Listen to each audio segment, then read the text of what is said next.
ഒരു പ്രധാനപ്പെട്ട അറിയിപ്പുള്ളത്, ഇവിടിരിക്കുന്ന ആളുകളൊക്കെ വളരെ കമ്മിറ്റ്മെന്റ് ഉള്ള ആളുകളാണെന്ന് ഞാൻ പ്രത്യേകിച്ച് എടുത്തു പറയേണ്ട ആവശ്യമില്ല. സാധനങ്ങളുടെ ശക്തമായ കൈയടിക്കുക വളരെ പ്രധാനപ്പെട്ട ഭാഗമാണ്. എന്തൊക്കെയാണ് ഈ ബിസിനസിന്റെ ഡെവലപ്മെന്റ് ഏറ്റവും പ്രധാനപ്പെട്ട ഓരോ സ്റ്റെപ്പുകൾ? ഒന്നാമത്തെ ഘട്ടം എന്ന് പറഞ്ഞാൽ building the team or network. ഇതാണ് നമ്മൾ ആദ്യത്തെ ജോലി, ഒരു ടീം ബിൽഡിംഗ്.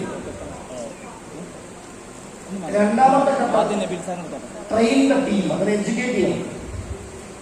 മൂന്നാമത്തെ ഘട്ടം സെറ്റിംഗ് ദ ടീം, ആ ടീമിനെ സെറ്റ് ചെയ്യണം. നാലാമത്തെ ഘട്ടം ബിൽഡ് ദ ലീഡേഴ്സ്. അഞ്ചാമത്തെ ഘട്ടം മെയിൻറ്റെയിൻ ദ ടീം. ഈ 5 ഭാഗങ്ങളിലൂടെയാണ് ബിസിനസ് ഡെവലപ്പ് ചെയ്ത് പോകുന്നത്. ഇതിന് പ്രധാനപ്പെട്ട ഭാഗം മാത്രം ടൈം ഷോട്ട് കൊണ്ട് ഞാനൊന്ന് പറയുകയാണ്. ഒന്നാമത്തെ ഘട്ടത്തിൽ learning, teaching, training, preparing and helping for duplication. ഇതാണ് സിസ്റ്റം. ഇനി എന്താണ് നമ്മൾ ലേൺ ചെയ്യേണ്ടത്? ബിസിനസ് പ്രസന്റേഷൻ മാക്സിമം ആളുകളിലേക്ക് എത്തിക്കുക. Present the right opportunity at right time with right people at right way. എങ്കിലേ ക്ലോസിംഗ് നടക്കുള്ളൂ. അതാണ് എന്റെ ഇക്വേഷൻ. അപ്പൊ അത് നടക്കണമെന്നുണ്ടെങ്കിൽ 1-to-1 മീറ്റിംഗുകൾ അല്ലെങ്കിൽ പേഴ്സണൽ മീറ്റിംഗുകൾ, സ്പെല്ലിംഗ് മിസ്റ്റേക്ക് കൊണ്ട് നോക്കേണ്ട, ശ്രദ്ധിക്കേണ്ട. ഞാൻ അതൊന്ന് പെട്ടെന്ന് ഷോർട്ട് സമയത്ത് നടത്തിയാണ്. ഓക്കെ, പേഴ്സണൽ മീറ്റിംഗ് അഥവാ 1-to-1 മീറ്റിംഗ്. എല്ലാവരും 2 ടൈപ്പ് ഡിസ്ട്രിബ്യൂട്ടേഴ്സ് ഉള്ളത്, ഫുൾ ടൈമേഴ്സും പാർട്ട് ടൈമേഴ്സും. കറക്റ്റ്. പാർട്ട് ടൈമേഴ്സ് മിനിമം ഒരു 1-to-1 മീറ്റിംഗ് എങ്കിലും ഒരു ദിവസം നടത്തി സെയിൽസ് ക്ലോസ് ചെയ്തിരിക്കണം.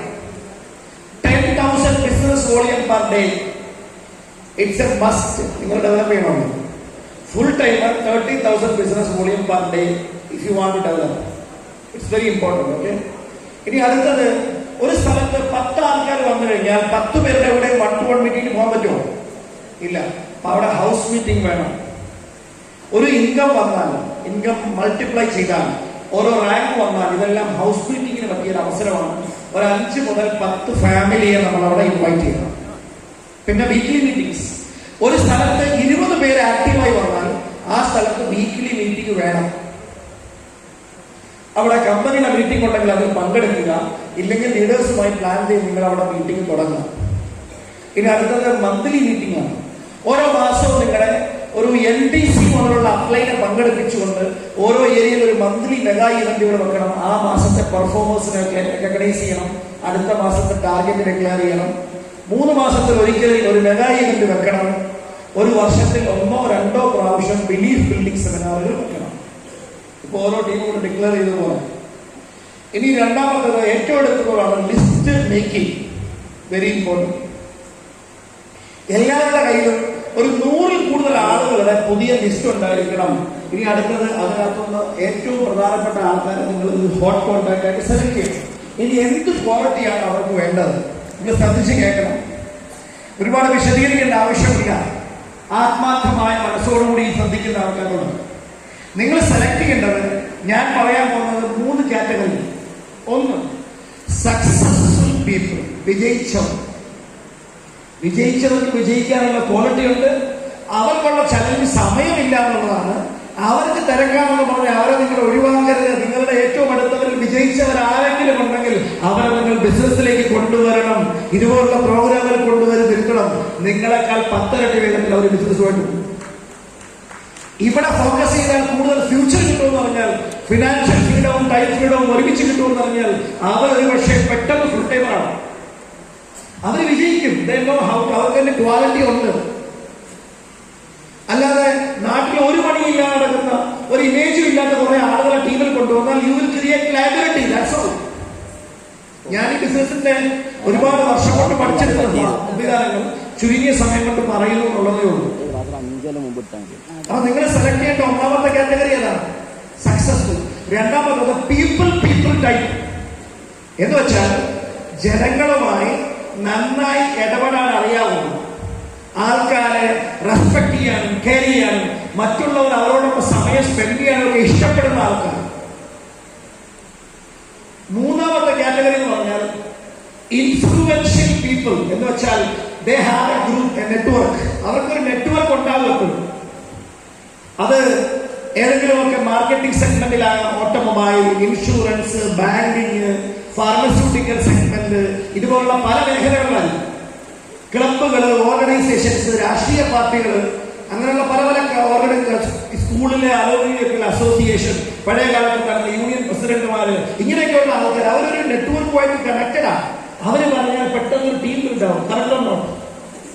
ഇപ്പൊ നാട്ടിലൊരു ക്രിക്കറ്റ് ടൂർണമെന്റിലുള്ള ടീമിനെ സെലക്ട് ചെയ്യുമ്പോൾ കളി അറിയാവുന്നവരെടുക്കും, കളി അറിയാത്തവരെടുക്കും. കളി അറിയാവുന്നവരെ എടുക്കും. എന്ത് പറഞ്ഞതുപോലെ you select a people. Selection is all about success and planned otherwise rejection is all about success. Correct ആയിട്ടുള്ള ആളുകൾ എടുക്കണമെങ്കിൽ അല്ലാത്തവരെ റിജക്ട് ചെയ്യണം. Say not to good where there is best. ഇതാണ് വിജയിക്കാനുള്ള മന്ത്രം. ഒറ്റ ഒരു കൊട്ടേഷൻ മാത്രം.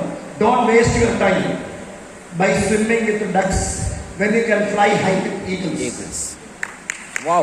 എന്താണ് ഈ വെള്ളത്തിൽ തത്തിക്കളിക്കുന്ന താറാവിനോടൊപ്പം ജീവിതം വേസ്റ്റ് ആക്കി കളയരുത്. ആകാശത്തിൽ ഈ മേഘങ്ങൾക്ക് മേലെ പറന്നുയരാൻ കഴിയുന്ന പരുന്തുകളുള്ളപ്പോൾ. കറക്റ്റ് ആണോ? Yes sir. ഇനി അടുത്തത് എനിക്ക് എടുത്തു പറയണം. ഈ 3 കാറ്റഗറി ഉള്ളവരെ നിങ്ങൾ പെട്ടെന്ന് ബിസിനസ്സിലേക്ക് കൊണ്ടുവരണം. അവർക്ക് കറക്റ്റ് സമയത്ത് ട്രെയിനിങ് കൊടുക്കണം. ഇതിപ്പോ നമ്മുടെ 9ാമത്തെ സീരീസാണ്. ഇതുപോലെ പല സീരീസുകളും വരുന്നുണ്ട്. ഒരു സന്തോഷ വാർത്തയുണ്ട്. നവംബർ മാസം 12-ാം തീയതി ഇതേ ATP programme, insight discover the diamond you എന്നുള്ള പ്രോഗ്രാം ആലപ്പുഴയിൽ വെച്ചിട്ട് ടീം ബെന്നിങ് എഡ്ജ് കോർഡിനേറ്റ് ചെയ്യുന്നതായിരിക്കും. You are all most welcome. ഇന്നുള്ള ആൾക്കാരെ മാക്സിമം അച്ചീവ് ചെയ്യിപ്പിച്ച് നിങ്ങൾക്ക് അവിടെ കൊണ്ടുവരാം. അവിടെ നിന്ന് ബസ് ഇവിടെ വന്നതുപോലെ. Okay, you have A chance. ഇനി അടുത്തത് നമ്മൾ പറയുന്നത്, ഇനി പ്രസന്റേഷൻ കൊടുക്കുക. കൊടുത്തു കഴിഞ്ഞാൽ 24 മണിക്കൂറിനുള്ളിൽ സെയിൽസ് ക്ലോസ് ചെയ്യണം. ഒരാൾ വരുമ്പോൾ 25,000 ബിസിനസ് വോളിയത്തിൽ കുറയാത്ത ക്ലോസിംഗ് എടുക്കാവൂ. ഇത് പിരിവിന് പോകുന്ന പരിപാടിയല്ല. പല ആൾക്കാരും 5000 ഒരു സ്മാർട്ട് ഫോൺ മേടിക്കണമെങ്കിൽ 25,000 വേണ്ട. ഒരു പുതിയ കോഴ്സിൽ അഡ്മിഷൻ ചേർക്കണമെങ്കിൽ 1-2 ലക്ഷം രൂപ ചോദിക്കുന്നില്ല. ഭാവി രക്ഷപ്പെടുത്താൻ കഴിയുന്ന ഈ ബിസിനസ്സിനെ ഒരു ബിസിനസ്സായി കാണണമെങ്കിൽ 25,000 ബിസിനസ് വോളിയം പോലും മേടിച്ചില്ല. പിന്നെ എന്ത് ബിസിനസ്സാണ്? കറക്റ്റാണോ? അതിന് കൂടുതൽ വേണ്ടതാണ്. ഒത്തിരി ഫിനാൻഷ്യൽ സിറ്റുവേഷൻ ഉള്ളവർക്ക് ഒരു 50,000 BBA ഒക്കെ പ്രോഡക്റ്റ് പർച്ചേസ് ചെയ്യാം. അതിൽ കൂടുതൽ ആരെ കൊണ്ടും വാങ്ങിപ്പിക്കരുത്. അവർ വാങ്ങി ഉപയോഗിച്ച് പ്രൊമോട്ട് ചെയ്യാൻ മിടുക്കരാണെങ്കിൽ അവർക്ക് വീണ്ടും വീണ്ടും വാങ്ങാം. ഒരുപാട് സ്റ്റോക്ക് ചെയ്യിപ്പിക്കരുത്. ആവശ്യത്തിന് മാത്രമേ സ്റ്റോക്ക് ചെയ്യിപ്പിക്കാവുള്ളൂ. അത് പ്രത്യേകം ശ്രദ്ധിക്കുക. ഇനി അടുത്ത പോയിന്റ് ഞാൻ പറഞ്ഞല്ലോ, ഇവിടെ പ്രവർത്തിക്കുന്നവർക്കല്ല വിജയം, സെയിൽസ് ക്ലോസിംഗ് ചെയ്യുന്നവർക്കാണ് വിജയം. ഫുട്ബോൾ പോലെ കളിച്ചിട്ട് കാര്യമില്ല, ഓടിക്കണം. പല ആൾക്കാരും സാമൂഹിക പ്രവർത്തകരുണ്ട്. മൈ ലൈഫ് സ്റ്റൈൽ ഉഗ്രൻ ബിസിനസ് ആണെന്ന് അറിയുന്നതാണ്. രാവിലെ കുറിച്ചൊരു റെഡിയായി. ഈ പണ്ടാരം പറഞ്ഞതുപോലെ ഒരു ചൊല്ലുണ്ടല്ലോ, അതിനെ എടുക്കരുത് കേട്ടോ മനസ്സിൽ. നായക്കിരിക്കാൻ നേരമില്ല, നായ നിറങ്ങിയ ഒരു ഫലവുമില്ല എന്ന് പറയുന്ന പ്രയോഗമുണ്ട്. നമ്മളിങ്ങനെ വർക്ക് ചെയ്യും. രാവിലെ മുതൽ വൈകുന്നേരം വരെ പോയിട്ട് വരും. No result. എന്താണ് അങ്ങനെ ചെയ്യരുത്. റിസൾട്ട് ഓറിയന്റഡ് ആയിട്ടുള്ള വർക്ക് ചെയ്യാം.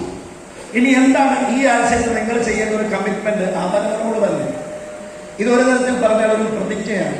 ഈ ആഴ്ചയിൽ 30,000 ബിസിനസ് വോളിയം നിങ്ങളുടെ സ്വന്തം പ്രയത്നം കൊണ്ട് ഈ ഫ്രൈഡേ ക്ലോസ് ചെയ്യുന്നതിന് മുമ്പ് നിർബന്ധമായും നിങ്ങളും ഇന്ന് ഈ പ്രോഗ്രാമിൽ വന്നവരും കൊണ്ടുവന്നിരിക്കണം. Are you already?